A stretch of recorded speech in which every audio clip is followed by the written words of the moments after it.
I'm Danielle with Put a Finish on It. Today I'm going to talk about another book featuring kids on their own. This is a book that my mom read to me when I was a kid and I loved it, and I'm pretty sure I read it again later, probably as a teenager.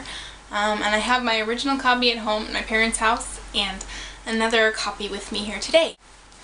The book is Baby Island by Brink, originally published in 1937. This cover I think is terrible. It's not at all like the rest of the illustrations in the book. Here's one of the illustrations in the book. The cover that I knew as a child was by the same illustrator. So I was one of those little girls who loved babies. Anytime we were at a party, then someone had a baby, I wanted to hold it, and you know, I would imagine finding an abandoned baby on a doorstep and taking care of it, or imagine working in an orphanage, and all I wanted was to be a mom. So this book was right up my alley. It's the story of two sisters who are on a ship that is sinking, and they had been babysitting all of the passengers' babies.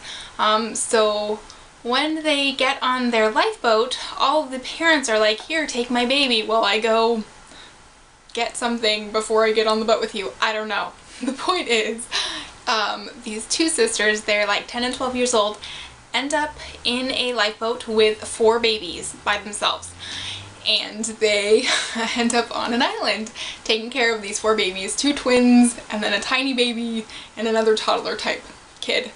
And they, you know, fashion shelter for themselves, and there's some rations in the lifeboat that they use, and I just loved this story.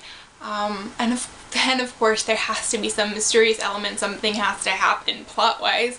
There's footsteps that they discover on the island and they realize they're not alone. And it's girls being independent, figuring things out, problem solving, being in charge. So that's a great element for today's kids.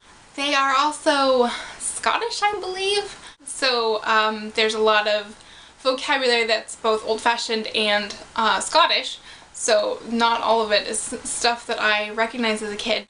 That added an element of, you know, the mystery and the foreignness and the excitement to it for me, so I loved this book.